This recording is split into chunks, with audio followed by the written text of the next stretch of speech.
Praise the lord. సహోదరుడు భక్సింగ్ గారి అనుభవంలో దేవుడు తనకు బయలుపరిచిన దైవ మర్మములు. నీతి కొరకు ఆకలి తప్పులు కలవారు ధన్యులు, వారు తృప్తిపరచబడుతురు. మత్తయి సువార్త 5:6. మత్తయి సువార్త 5 మనము చూచినది ఏమనగా, మనలను స్వచ్ఛమైన ఉప్పుగా తయారు చేయుటలో వివిధమైన కార్యములు జరగవలెను. 4వ విషయం ఏమనగా, 6వ నీతి కొరకు ఆకలి తప్పులు అని ప్రభు చెప్పుచున్నాడు. అనేక మంది దేవుని వెతుకుచున్నామని చెప్పుదురు, కానీ అది వాస్తవం కాదు.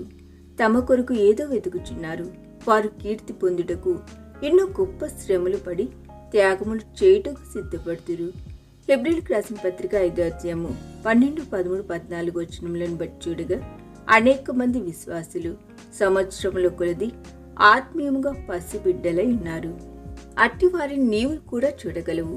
ఇట్టివారు కష్టములు, శ్రమలు, బాధలు, దుఃఖములు వచ్చినప్పుడే ప్రార్థన చేయుదురు. అనేక పాఠశాల, కళాశాల విద్యార్థులు కూడా ఇట్టివారే. పరీక్షలు జరిగినప్పుడు, ఓ ప్రభువా, నన్ను కృతార్థుని చేయుము. కృతార్థుడనైతే నీకు 5 రూపాయలు ఇచ్చేదను. తప్పిపోతే మట్టుకు 2 నెలల వరకు ఏ కూడికకు వెళ్ళను.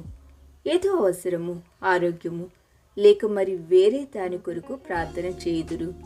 దేవుడు ఏ నీతిని గురించి బోధించుచున్నాడో దాని కొరకు ఆకలి తప్పులు కలవారు బహు కొద్ది మందియే.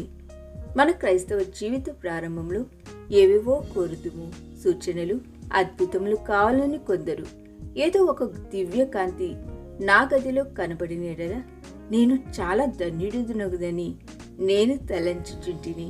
ప్రభువా, నా గదిలోనికి ఒక దివ్య వెలుగును పంపుమని ప్రార్థన చేసి తిని, ప్రతి రాత్రి అట్టి వెలుగును చూచినెడల నాకు మరింత శక్తి కలుగునని నా భ్రమ. దాని కొరకు గంటల కొలది ఇట్లు ప్రార్థన చేయుచుంటిని.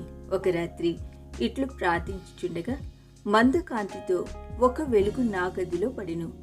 ఆ కాంతిని అధికం చేయమని ప్రార్థించి కన్నులు తెరవగా అది ఎక్కువైనట్లే కనబడెను. మరింత తేజవంతముగా చేసి నా గదంతయు ప్రకాశించినట్లు గావించు ప్రభువా అని తిరిగి ప్రార్థించి తిని, కొంతసేపైన పిమ్మట నా కిటికీ తెరిచి తిని, నా గదిలో పడిన వెలుగు వెన్నెలే కాని మరి ఏ యొక్క దివ్య వెలుగు కాదు. ఈ దిన ధ్యానము మనందరి ఆత్మీయ జీవితమునకు ఆశీర్వాదకరముగా ఉండునుగాక. ఆమేన్.